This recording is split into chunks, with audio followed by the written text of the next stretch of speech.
여러분 안녕하십니까? EBS 초대석 정관용입니다. 어릴 적 과학 공부를 좋아하셨던 분보다는 과학을 좀 어려워하셨던 분들이 훨씬 많으실 겁니다. 왠지 우리랑 좀 동떨어진 어려운 학문 이런 인식이 있죠. 하지만 우리의 삶도 우리 사회도 이 과학 기술과는 정말 뗄래야 뗄 수 없습니다. 그래서 오늘 초대했습니다. 과학사, 과학 철학 전공하시고 과학과 인문학의 결합을 통해서 친절하게 대중들에게 과학을 일러주시는 선생님, 서울대학교 생명과학부의 홍성욱 교수를 초대했습니다. 교수님 어서 오십시오. 네, 반갑습니다. 네. 네.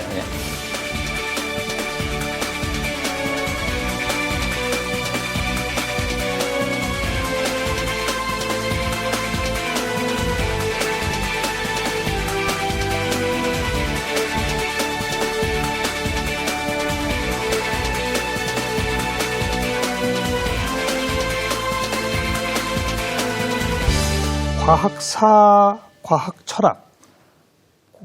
좀 너무 무식한 질문일지 모르겠는데 과학사는 과학의 역사입니까? 과학과 역사입니까? 과학사는 보통 뭐 과학의 역사라고 할 수 있고요. 네. 뭐 혹은 역사 속의 역사 과학이라고도 속의 과학. 볼 수 있죠. 네. 과학이 역사를 통해서 어떻게 발전해 왔는지 그런 것들을 파헤치는 학문입니다. 그럼 제가 질문한 두 가지가 다네요. 그렇죠. 과학의 역사이기도 하고 과학과 역사이기도 하고요. 먼저 과학의 역사로 가서 자연과학이라고 하는 게 처음 개념화되고 정립된 건 언제부터라고 봐야 됩니까?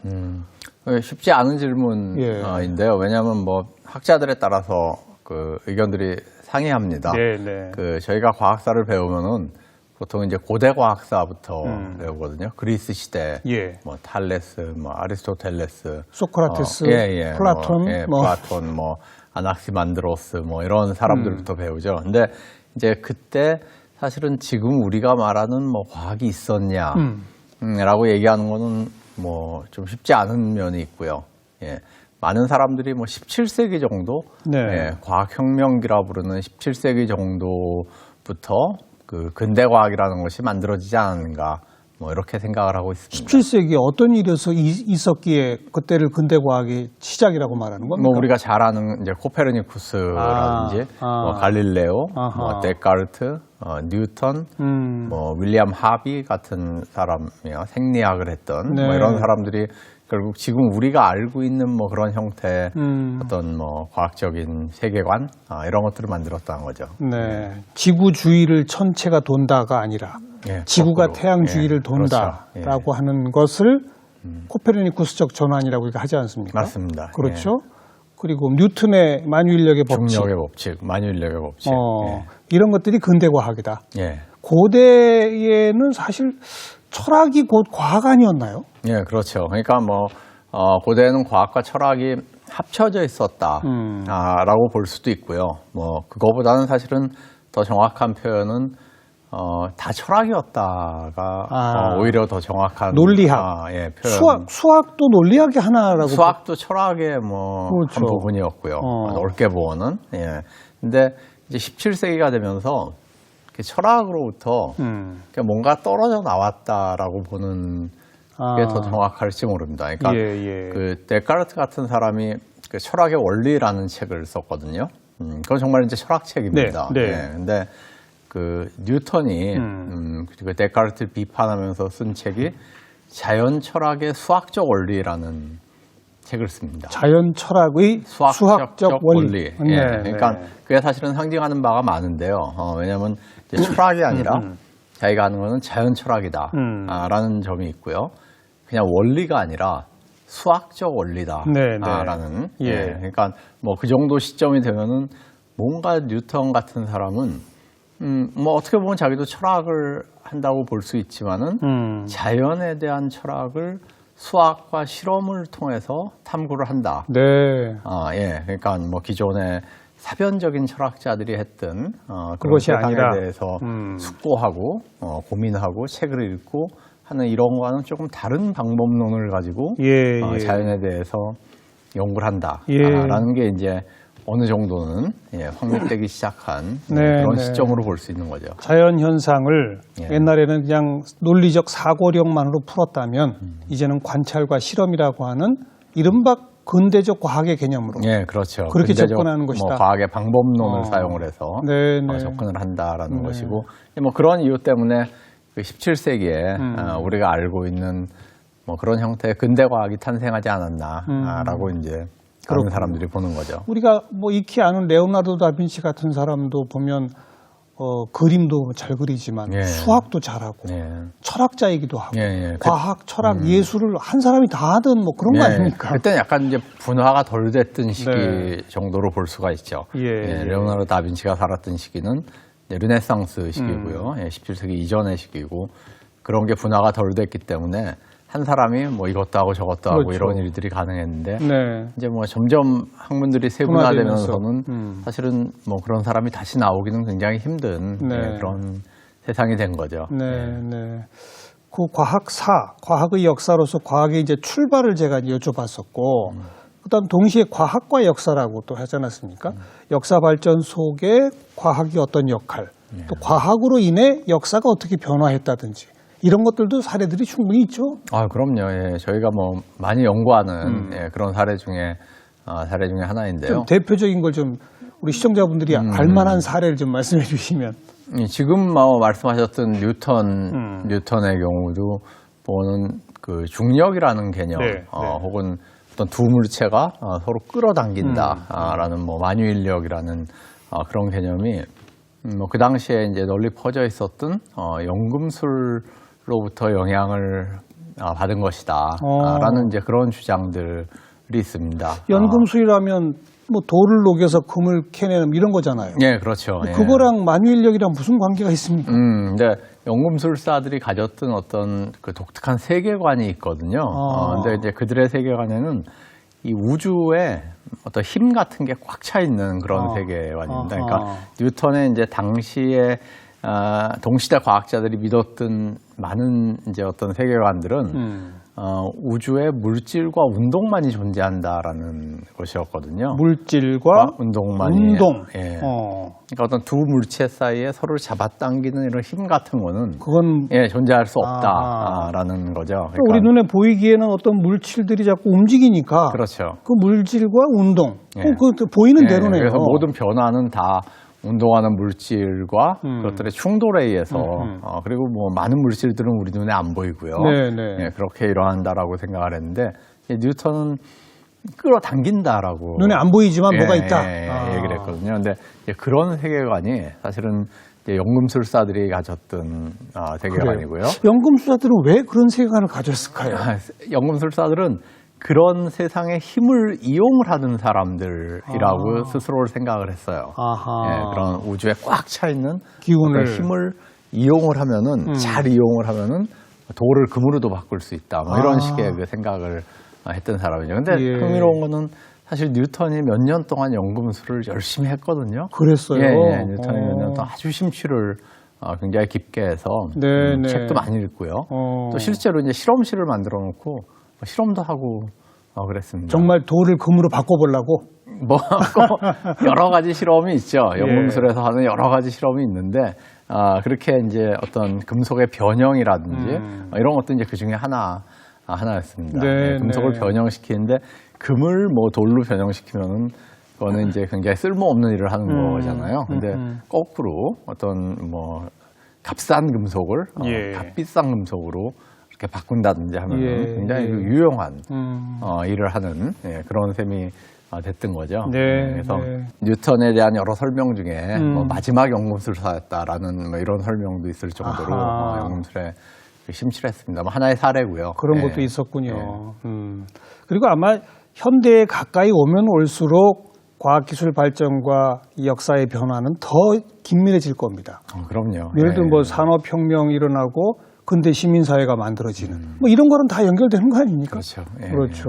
산업혁명이 생기고 이제 공장이 생기고 그러니까요. 공장에서 그 전까지는 이제 뭐 집에서 사람들이 일을 하다가 공장에 모여서 일을 하기 시작을 하고 그러면서 이제 노동자 계급이라는 그렇죠. 그 새로운 계급이 탄생을 하고요. 뭐 그들이 또 조합을 만들고 네, 네. 그들의 이익을 대변하는 정당이 생기고 그러면서 또 보수당이 생겨나고 맞아요. 정당 정치가 생겨나고 투표가 생겨나고 예. 근대적인 뭐 학교 체제가 만들어지고 등등 이런 변화들이 사실은 그 공장 시스템에서 예, 뭐 비롯됐다라고 볼 수 있는데 그 공장의 기초는 또 기계거든요. 그렇죠. 새로운 기계들이 등장을 하면서 그런 것들이 변화했던 거죠. 네. 그 기계를 가능하게 했던 게 산업혁명 증기기관이었고. 그렇죠. 그렇게 되는 거죠. 예, 예. 과학사가 그런 거군요. 그럼 과학 철학은 또 어떤 겁니까? 과학 철학은 이제 과학에 대한 아까 말씀드렸던 이제 방법론 같은 거를 좀 철학적으로 연구하는 그런 겁니다. 과학이 어떤 다른 학문에서 보기 힘든 어떤 독특한 특성이라든지 또 세상을 잘 설명하는 어떤 파워 같은 것들 이런 것들을 가지고 있는데 예. 대체 과학의 어떤 점들이 그런 것들을 가능하게 하는 것일까? 왜 사람들은 과학의 방법론에 대해서 그렇게 큰 신뢰를 뭐 가지고 있는 것일까? 예, 예. 이런 것들을 연구하는 분야라고 볼 수 있죠. 이거는 설명을 들어도 잘 이해가 안 되는데요.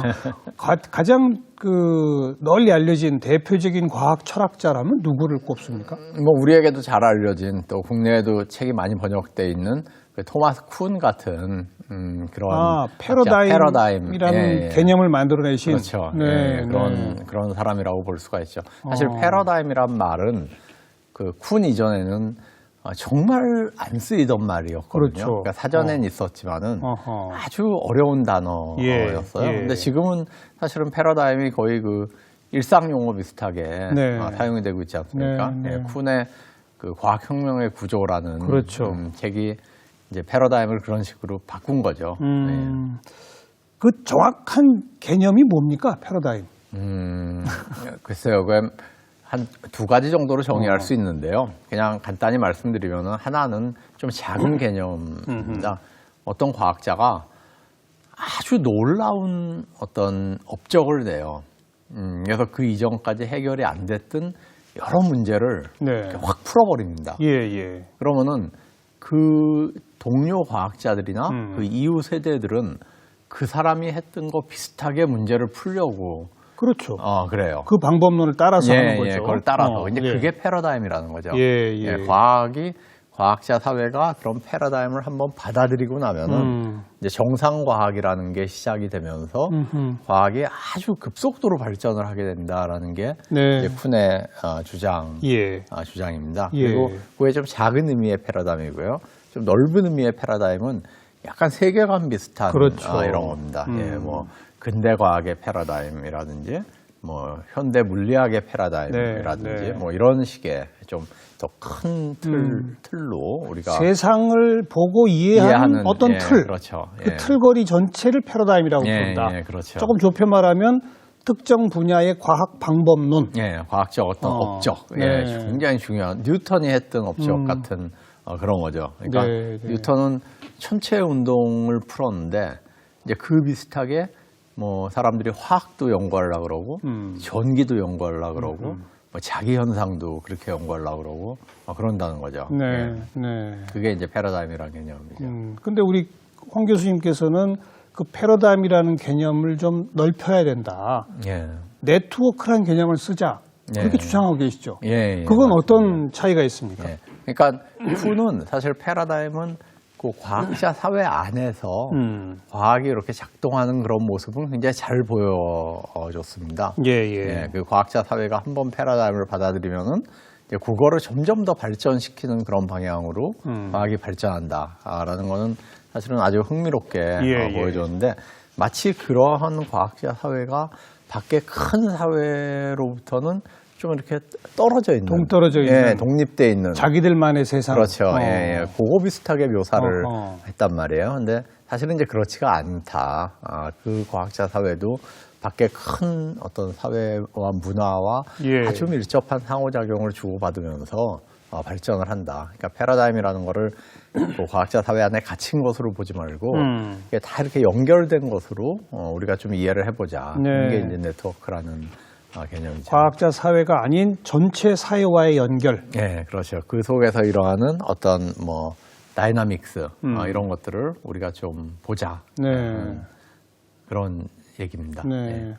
그리고 홍 교수님이 과학기술학이라는 예. 것을 우리나라에 도입하신 분으로 알려져 있는데, 예. 자, 이제 과학사 이제 조금 감 잡았어요. 과학철학 조금 감 잡았어요. 이제 과학기술학은 뭡니까? 예. 뭐 제가 도입했다고 뭐 말씀드리긴 쉽지가 않을 것 같은데요. 예, 여러분이 같이 예, 이제 예. 이렇게 노력을 했는데 말씀하신 그대로 과학기술학은 과학기술과 사회 사이에서 어떤 상호작용이 일어나는가 하는 것들을 이제 주요 그 관심사로 보는 예. 그런 학문이라고 볼 수가 있습니다. 과학기술과 사회 사이의 상호관계? 예, 사회. 그럼 자연과학과 사회과학의 결합인가요? 뭐 한편으로는 그렇게도 볼 수 있고요. 예, 그러니까 뭐 어떤 사회학적인 방법론 네. 이런 것들이 많이 사용이 되기도 합니다. 네, 네. 조금 아까 우리 얘기 나눌 때 뭐 산업혁명이 일어나고 네. 증기기관, 기계, 공장, 노동자 계급 뭐 이런 얘기 했잖아요. 예. 그것도 비슷한 거네요. 예. 과학기술학의 한 전형적인 사례라고 볼 수 있겠네요. 예, 근데 뭐 역사니까요. 이제 그건 또 그건 과학사에서 역사고. 과학사에서 다루는 그런 주제고요. 그러면 지금 말하는 과학기술학은 현재 벌어지고 있는 과학기술의 변화와 사회와의 변화 사이를 연결하는. 예, 맞습니다. 이게 이런 최근 겁니까? 문제에 많이 관심을 갖는 거죠. 또 좀 예를 들어 주시면. 그러니까 뭐 최근에 어떤 연구 주제가 있을 수 있을까요? 뭐 예를 들어서 우리나라에서 얼마 전에 있었던 그 원자력 발전소의 문제를 뭐 시민들의 어떤 공론화 과정에 붙였죠. 붙인다든지 아니면 뭐 우리가 어떤 특정 기술에 대해서 아니면 특정 과학에 대해서 사람들이 가지고 있는 뭐 어떤 호감이라든지 네. 혹은 어떤 경우는 두려움이라든지 예. 이런 것들이 왜 발생하는가 뭐 이런 것들을 연구를 하는 거죠. 네. 예. 그런 게 연구가 가능합니까? 호감과 두려움을 어떤 체계로 갖게 되는지? 예, 가능하죠. 예, 여러 가지 방법론을 사용을 합니다. 과학기술학 안에서도. 거기 상당히 사회과학 진짜 사회학적인 조사 방법론이 다 동원되겠군요. 예, 정량적인 방법도 여론조사도 많이 사용을 하고, 하고요. 예, 그렇죠? 정성적인 방법도 심층 면접도 하고 많이 사용을 합니다. 네. 그럼 그런 과학기술학을 지금 하시는 분으로서 물론 과학사와 좀 연결돼 가지고 뭐라 그럴까요? 사회에 가장 영향을 크게 미친 과학기술이라면 뭘 꼽을 수 있겠는지, 반대로 과학기술의 발전과 변화에 가장 크게 영향을 미치는 사회적 요인 뭐라고 할 수 있을까요? 그 역시 뭐 사람에 따라 다 정말 의견이 다르겠지만 저는 전자기파의 발견을 꼽습니다. 전파. 우리가 이제 전파라고 부르는 그거의 발견인데 그게 언제 누가 발견했죠? 그게 이제 1888년에 독일의 물리학자인 헤르츠가 발견을 했죠. 그래서 우리가 지금 헤르츠라는 단위를 쓰죠. 단위를 쓰고 있는 거죠. 네. 근데 그게 더 흥미로운 거는 그거보다 한 20년쯤 전에 그 영국의 물리학자 맥스웰이 그거를 이론적으로 예측을 했습니다.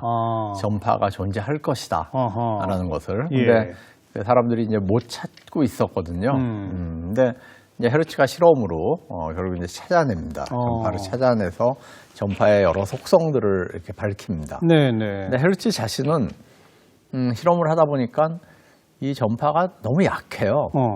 약해서 한 50m 정도만 떨어져도 잘 검출이 안 됩니다.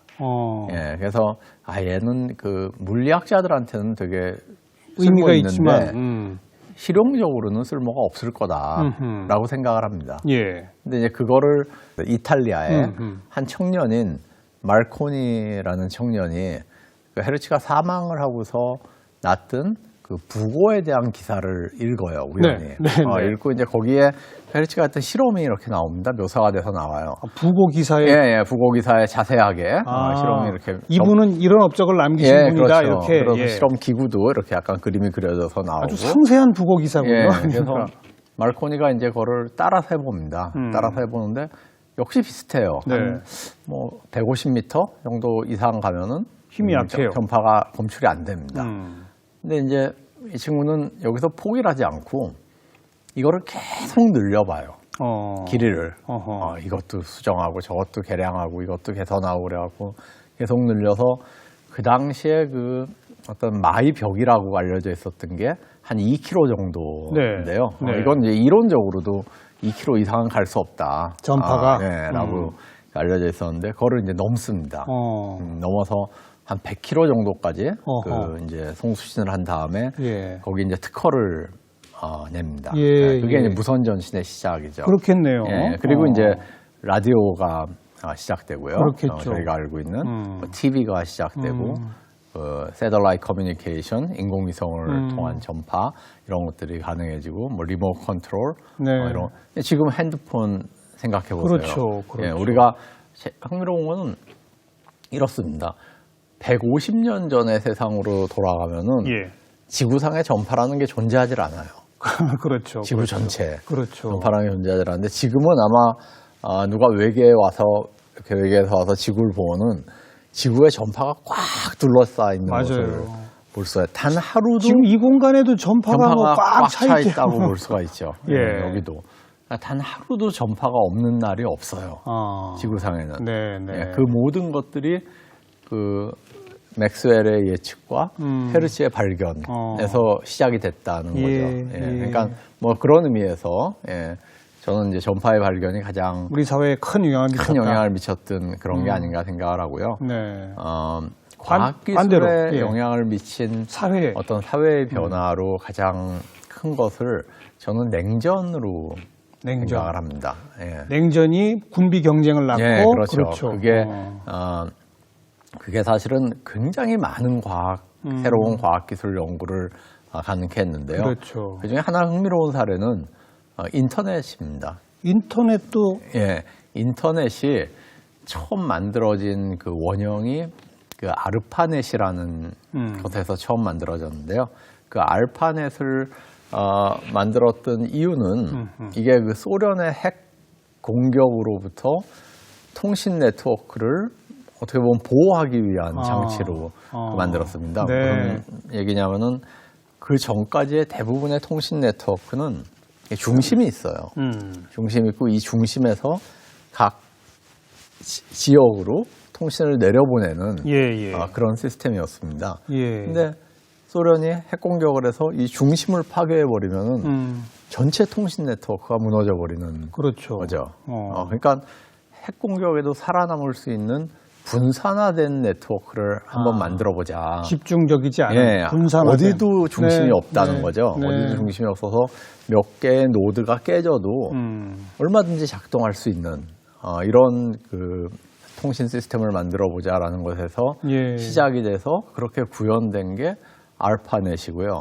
그 알파넷의 프로토콜로 구현된 게 TCP/IP라는 그 인터넷 프로토콜입니다. 예, 그렇게 해서 사실은 발전해 온 게 지금의 인터넷의 모체가 됐던 것이거든요. 그러니까 그것만이 아니라 뭐 여러 가지 그 미국과 소련 사이의 군비 경쟁, 뭐 우주 개발, 우주 개발도 그렇죠. 거기서 나타난 거고요. 우주 개발도 바로 거기서 나타난 그렇죠. 그런 거고, 사실은 뭐 레이저의 발달이라든지 컴퓨터의 발달이라든지 이런 모든 것들이 그 냉전의 결과였다고 볼 수 있죠.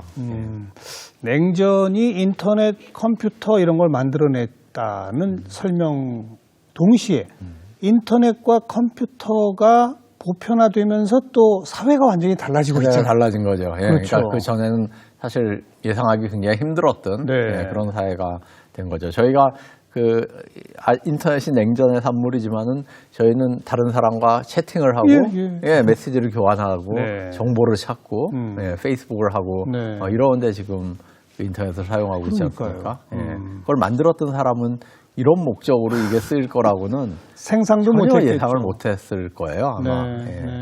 이거는 그 어떤 군사용으로 만든 것인데 사람들이 거기서 멀리 떨어져 있는 사람과 채팅을 하고 그런 지금은 그렇게 쓰이고 그렇죠.